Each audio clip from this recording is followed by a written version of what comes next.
And let's get back out to CC's lounge. Carolyn Cameron, what's going on? Oh, you know, newsbreakers up here, too, with Anthony Stewart and Kris Versteeg. And it was Anthony Stewart who first reported that Wayne Simmonds signed that one-year, $1.5 million contract to be a Toronto Maple Leaf, return to his hometown. You're going to speak about him, though, more so as a man than a player. Yeah, and I'll apologize to Elliot. I know he's the trade breaker, so anything else, I'll leave the news to you. But with Wayne, you're going to get a high-quality player.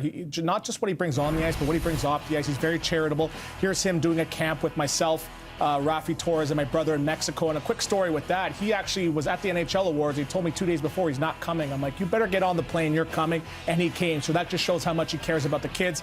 Here he is training with me, just getting him ready for the season a couple of years ago. But most of all, what you're going to get is a quality player off the ice with the kids. And in this market of Toronto, he's going to be a star. Here he is for his Wayne Road Hockey Warriors camp. He's very charitable. He's one of those guys that shows up every single day, and he does it for the kids. So kudos to Wayne Simmonds. You guys have a gem in Wayne Simmonds playing for this Toronto Maple Leaf team. What do you think of Simmonds going to Toronto? Yeah, I remember when we were sitting at trade deadline, I was like, what was Buffalo doing bringing him in? This makes so much sense. If I'm looking at him, though, they need to use him as a player up and down their lineup. They brought Kyle Clifford in. He's a little higher skill than Kyle Clifford, obviously. We all know that. But they need to use him in his lineup all the way up the lineup, especially if he's playing well. Don't just peg him as a fourth liner and don't just put him in that spot and, like, that's where you're going to play the whole time.